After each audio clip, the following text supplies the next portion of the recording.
Welcome to Southwest Desert, where adventure meets the arid beauty of the American Southwest. Join us as we explore the rugged landscapes, uncover hidden historical gems, and dive deep into the rich legends and culture of this iconic region. Subscribe now and hit the bell icon so you don't miss out on our latest desert adventures. Please leave a like or comment. This is very helpful. Let's journey together into the heart of the Southwest Desert.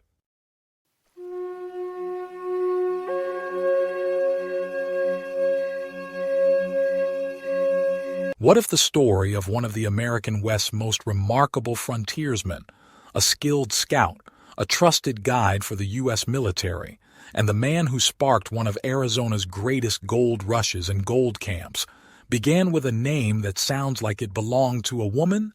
And what if that man, despite being illiterate, left his name carved into American history, an inscription that has survived nearly 2 centuries?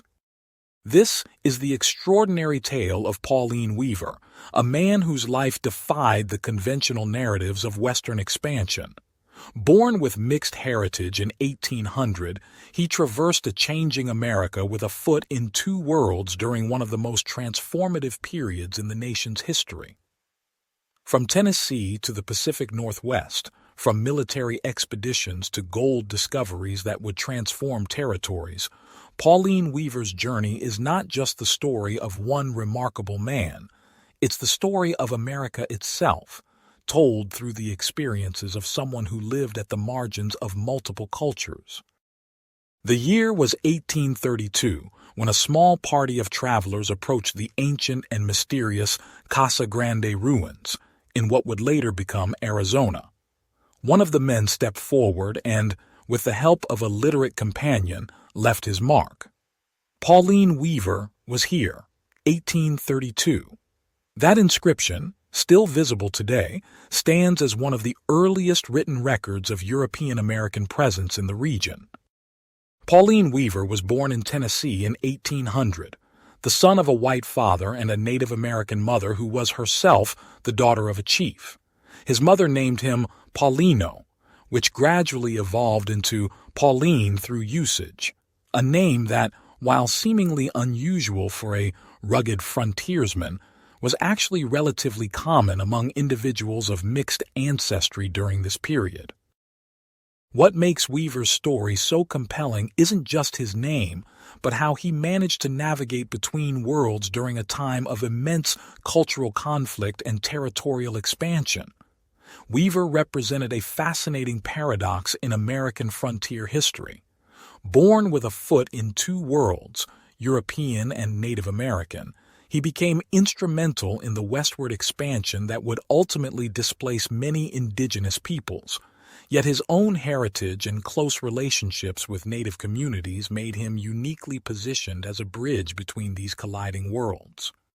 Almost immediately after gaining independence from what historical accounts colorfully describe as his mother's buckskin apron strings, Weaver embarked on a wandering lifestyle that would define his existence. His travels took him from his Tennessee birthplace all the way to Puget Sound in the Northwest. But it was in Arizona territories where he would leave his most indelible mark. It's particularly fascinating that despite his historical significance, significant enough that he left his name at Casa Grande, he himself couldn't read or write. The inscription was almost certainly made by one of his traveling companions on his behalf.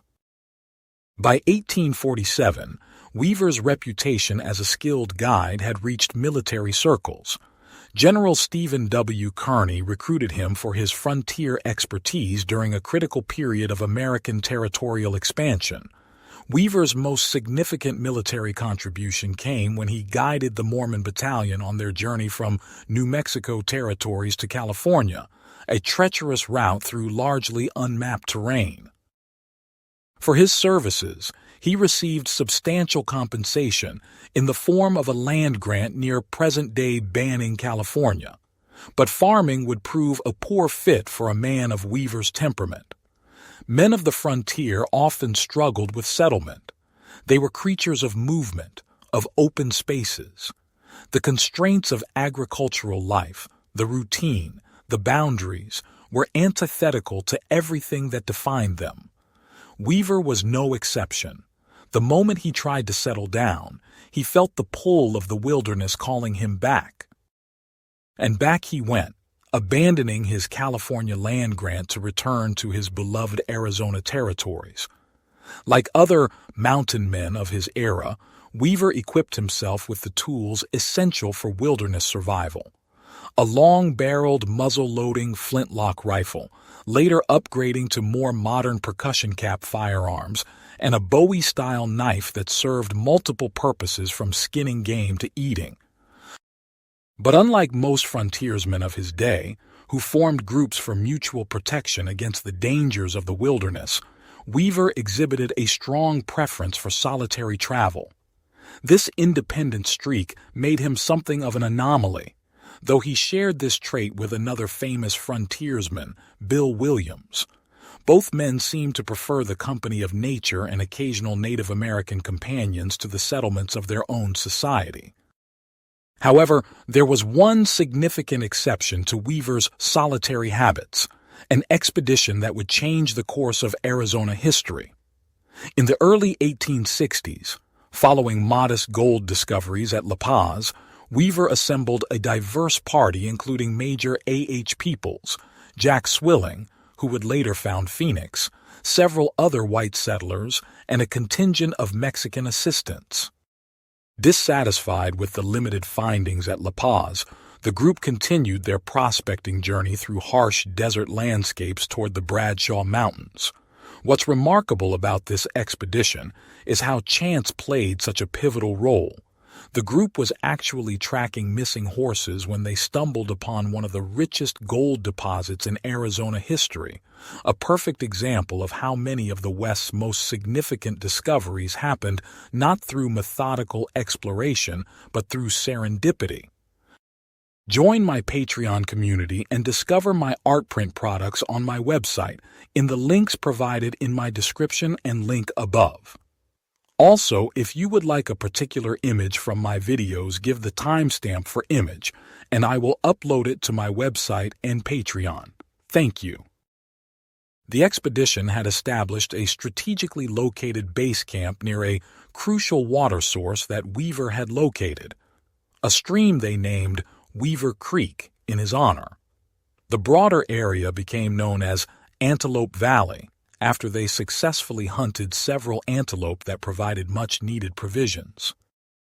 When their horses wandered off from camp one morning, Weaver dispatched his Mexican assistants to recover the animals. While tracking the horses over a nearby high hill, these men made an unexpected discovery.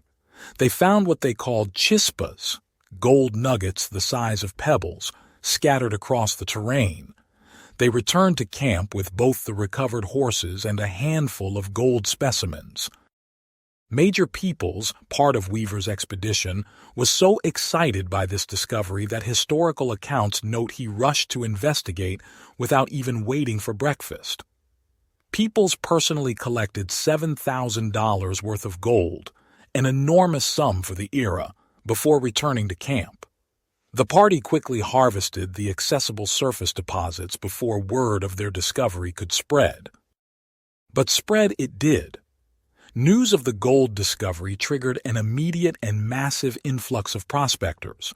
Both white settlers and Mexican miners converged on the location, which became known as Rich Hill due to its abundant deposits.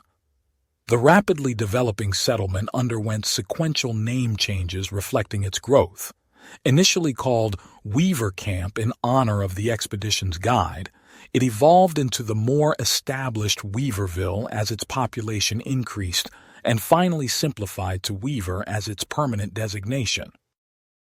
The gold rush was so intense that strict claim limitations had to be implemented due to overwhelming demand. Each miner was restricted to claims of only 200 square feet, and claim jumping became prevalent as competition for valuable ground intensified.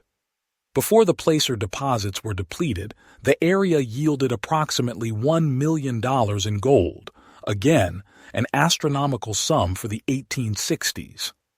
Additional lode deposits were later discovered at both Weaver and the neighboring camp of Octave, which earned its distinctive name as it was founded by 8 partner prospectors. Yet despite having a mining camp named after him and being at the center of one of Arizona's most significant gold rushes, Weaver himself quickly departed from the settlement bearing his name. This is one of the great ironies of Weaver's story. He facilitated this massive gold discovery that transformed the region, yet he himself had little interest in mining. He lacked the temperament and patience required for such operations. For Weaver, the journey was always more appealing than the destination. True to form, Weaver returned to his preferred occupation as a wilderness guide. In 1867, he secured another position as a professional guide at Camp Lincoln, a military outpost later renamed Camp Verde. Even while employed at the camp, Weaver maintained his independence by refusing the provided military quarters. Instead, he established a personal living space in a tent outside the main reservation boundaries. Throughout his life, Weaver continued his pattern of association with Native Americans despite the escalating tensions of the era, a reflection perhaps of his mixed heritage and his ability to move between cultural worlds. This brings us to the circumstances of Weaver's death on June 21, 1867, while stationed at Camp Lincoln. When he failed to report for scheduled duties that morning, military personnel were dispatched to investigate his absence. They discovered him deceased in his tent, the scene strikingly orderly, his body carefully wrapped in a blanket with personal effects neatly arranged. Evidence suggested he had been sharing his accommodations with an Apache individual, a notable detail given the context of military-tribal relations at the time. The historical record notes that Weaver had sustained an arrow wound to the shoulder approximately 1 year prior to his death. Though the arrow shaft was removed, the arrowhead remained embedded in his body. Medical assessment attributed his death to complications from this retained arrowhead, a slow, delayed consequence of frontier violence that had become an intimate part of Weaver's physical being. Weaver received a formal military burial with full honors, but even in death, Weaver's journey wasn't over. His remains were exhumed and relocated to San Francisco in 1892, after the subsidence of regional conflicts with Native American tribes. All military personnel interred at Camp Lincoln were similarly relocated as part of this process. Yet Weaver's legacy in Arizona remained strong enough that in 1928, a public movement was initiated in Prescott to return him to the territory where he had made his greatest impact. The effort sought to bring him back to the area where he had established his most permanent camp in 1863.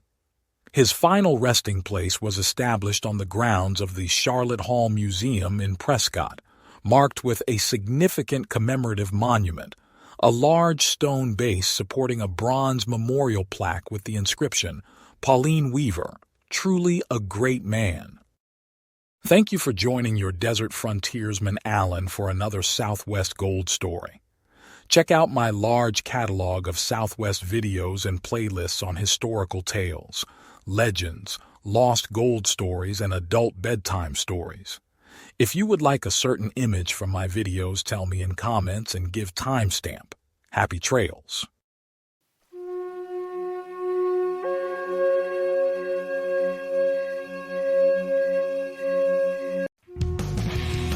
Thanks for watching. If you enjoyed this video, don't forget to like, comment, share, and subscribe for more great content. Hit the notification bell so you never miss an update. See you in the next video.